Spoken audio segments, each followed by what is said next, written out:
जैसा कि सबको पता है कि दुर्ग में चुनावी महापर्व चल रहा है और नगरीय निकाय चुनाव के पूरे वार्डों में धूम मची हुई है। वार्ड प्रत्याशी डोर टू डोर प्रचार प्रसार कर रहे हैं, लोगों को रिझाने के लिए प्रयास कर रहे हैं, बाजे गाजे के साथ, दलबल के साथ, जिस तरह से हो सके जनसंपर्क साध रहे हैं। लेकिन बात करें दुर्ग शहर की जनता की, तो जनता का क्या रुझान है प्रत्याशियों को लेकर के, और जनता क्या चाह रही है, किस तरह का प्रत्याशी चाह रही है। हमारे साथ नम्रता बंसोड़ है, ये भी दुर्ग नगरीय निकाय क्षेत्र के अंतर्गत की निवासी है।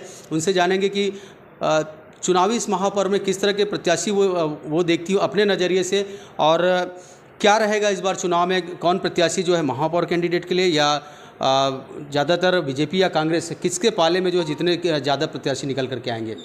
जी सर्वप्रथम जय जोहार आप सब मन ला। और अभी देश का जो हमारे राज्य का महापर्व आ रहा है तो सभी बहुत उत्साहित है। हर नगर हर वार्ड में सब अपना अपना प्रचार कर ही रहे हैं जितने जो सक्षम है। और पहली बात तो ये कि महिला को इस बार मौका मिल रहा है दुर्ग महापौर प्रत्याशी बनने का, तो ये बहुत बढ़िया बात है कि सभी लोग का रुझान आ रहा है कि महिला रहती तो थोड़ा अच्छा होता, सब कार्यकाल थोड़ा अच्छा रहता। तो अब देखा जाए तो कांग्रेस में भी एक अच्छी प्रत्याशी मैडम प्रेमलता शायद है, वो भी है, और बीजेपी ने भी एक बहुत ही तगड़ी प्रत्याशी अलका बागमार जी को मैदान में उतारा है। जनसंपर्क तो सभी क्षेत्रों में चल रहा है और एक अच्छा अभी तो माहौल है। और देखा जाए तो पल्ला अभी भारतीय जनता पार्टी का ही भारी है, क्योंकि हर चप्पा चप्पा भाजपा का नारा अभी लग रहा है और एक अच्छा लोगों के तरफ से रुझान आ रहे हैं। नहीं, कांग्रेस भी तो धुआंधार प्रचार कर रही है जी। हमारे वार्ड में तो फिलहाल अभी कांग्रेस का प्रचार हुआ नहीं है, एकदम ऑनेस्ट है कि पटरीपार क्षेत्र में अभी तक के कांग्रेस का जो प्रत्याशी है मैडम वो आई नहीं है। और यहीं अलका मैडम जी का भी मतलब उनका हो चुका है हमारे यहाँ पर। माहौल क्या लग रहा है, अगर दुर्ग शहर की बात करें तो माहौल कैसा लग रहा है कि कितने कैंडिडेट जो है बीजेपी के निकल करके आ सकते हैं प्रत्याशियों की अगर बात करें, या निर्दलीय प्रत्याशियों का इस बार कैसा समीकरण देख रही है। निर्दलियों का तो मुझे अभी थोड़ा अंदाज़ा नहीं है, लेकिन अगर दल की बात कही जाए तो जनता थोड़े दलदल में फंसी हुई है कि ये दल जाए कि वो दल जाए। अब समर्थन तो ज़्यादा मेरे गणना के अनुसार बीजेपी को अभी ज़्यादा मिल रहा है। और कहा जा रहा है कि विधायक जी का रिकॉर्ड अगर टूटेगा तो वो अलका मैडम तोड़ेगी। तो अब देखते हैं कि आगे क्या होता है। चूँकि आप भी एक युवा हैं, तो क्या लगता है इस बार युवाओं को कितना मौका मिलेगा, या युवा जो प्रत्याशी जो मैदान पे उतरे हैं, पब्लिक का रिस्पांस युवाओं के प्रति कैसा रहेगा। जी, युवा को ये किसी पार्टी वर्ग विशेष के लिए नहीं, मैं युवाओं से ही संपर्क अगर करूँ तो अगर चीज़ें बदलने की बात आती है तो एक युवा बहुत बड़ा नेतृत्व हमारे क्षेत्र में निभाते हैं। और वो भी कहीं ना कहीं सही दल और सही पार्टी जो युवा शक्ति को निखारे और आगे युवाओं को प्रोत्साहित करे, फिर वो नगर निगम के कार्य हो या अन्य किसी क्षेत्रों में भी हो। तो अपेक्षा स्टूडेंट्स भी कर रहे हैं इस क्षेत्र में कि नगर निगम में भी एक अच्छी सीटें निकले, ताकि वो भी जो अपनी पढ़ाई जिन्होंने की है तो वहाँ पे भी प्रॉपर उनको सीट मिल सके और एक अच्छा काम हो सके युवाओं के साथ मिलकर। मतलब ये कहा जा सकता है कि पढ़े लिखे नवयुवकों को जो है इस बार जो है मौका ज़्यादा दिया जाना चाहिए, मतलब बदलाव की बयार है। जी। तो बुजुर्गों पर ज़्यादा भरोसा नहीं रहेगा, ऐसा कहना चाह रही हैं आप। देखिए, बुजुर्गों का आशीर्वाद तो सदैव रहता ही है साथ में, लेकिन एक नई पीढ़ी जो बुजुर्गों का हाथ पकड़ के आगे चले उनके मार्गदर्शन में, ऐसा एक नेतृत्व अगर मिल जाए युवाओं को तो बहुत अच्छा होगा। विधानसभा चुनाव के बाद लोकसभा चुनाव हुआ, उसके बाद अब ये नगरीय निकाय चुनाव, त्रिस्तरीय पंचायत चुनाव, कैसे देखती है कि ये लगातार चुनाव का माहौल बन रहा है, और अभी तो फिलहाल चुनावी महापर्व चल रहा है, आपके नज़रिए से कैसे देखती है कि लोगों में किस तरह की मनोस्थिति होगी अभी। अब नहीं, लोग तो कहीं ना कहीं तैयारी थे कि अभी हमको एक अच्छा, जैसे सरकार हमारे यहाँ बदल गई तो लोग उसके लिए तैयार थे कि नहीं, हमें एक अच्छा नेतृत्व करने वाला चाहिए शायद। तो उसी के चलते अभी विधायक भी भारतीय जनता पार्टी का कहीं ना कहीं उतरे हैं।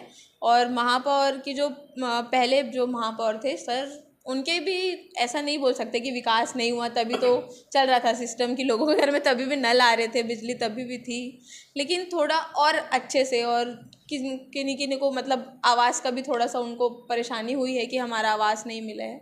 तो ये सब को चीज़ें लोगों ने मतलब थोड़ा प्लान कर लिया है कि अब हमें परिवर्तन चाहिए शायद, क्योंकि चुनावी माहौल है तो अभी उनका दिमाग सेट हो चुका है कि कहीं ना कहीं किस पार्टी को उनको सपोर्ट करना चाहिए। और आगे प्रधानमंत्री जी का एक चुनाव वाला जो है, एक ही चुनाव होगा, इसका थोड़ा वो भी चल रहा है। हाँ, वन नेशन वन इलेक्शन वाला जो चल रहा है, उसमें भी लोगों का रुझान है, लेकिन वो चाह रहे कि पहले हम स्टेबल हो जाए। यहाँ की जनता तो चुनाव के लिए तैयार ही थी कि परिवर्तन चाहिए। जैसा कि मैंने अभी कहा कि लोकसभा विधानसभा चुनाव ये बड़े चुनाव होते हैं, लेकिन अगर निगम चुनाव की अगर बात करें तो पार्टी का, जैसे राष्ट्रीय पार्टी है बीजेपी या कांग्रेस, उसका सिंबल बहुत मायने रखता है। बट निगम चुनाव में, एक पार्षद चुनाव की अगर बात करूं तो पर्टिकुलर फेस पे भी ज़्यादा लोग डिपेंड, मतलब चेहरा देखते हैं। क्या लगता है इस बार जो है बीजेपी को ज़्यादा समर्थन मिलेगा या कांग्रेस को, या फिर चेहरा जो है प्रत्याशी का लोग जो है वो उस पर ज़्यादा समर्थित होंगे? ये तो निसंदेह बात है कि वार्ड के लोग केवल प्रत्याशी को ही देखते हैं, वो कौन सा सिंबल है, और ये मेरे ख्याल से पहले बाद में रखते हैं। लेकिन हमारा काम जो हमारे सुख दुख में साथ खड़ा है, एक प्रत्याशी जो हमारा काउंसलर होता है, तो मेरे ख्याल से ये चेहरे का चुनाव होता है, किसी पार्टी का नहीं होता। अब वो तो पार्टी हमेशा अच्छे चेहरे चुनती है, तो ये पार्टी की समीक्षा होती है कि हम कैसे चेहरे चुन के लाए, तो अवश्य जीत उस पार्टी की होगी जिसने अच्छे चेहरे चुना है। लोगों की मनोस्थिति की यदि बात करें तो जैसे केंद्र में बीजेपी की सरकार है, राज्य में बीजेपी की गवर्नमेंट है। अच्छा, दुर्ग शहर में भी बीजेपी, हाँ, बीजेपी के विधायक हैं।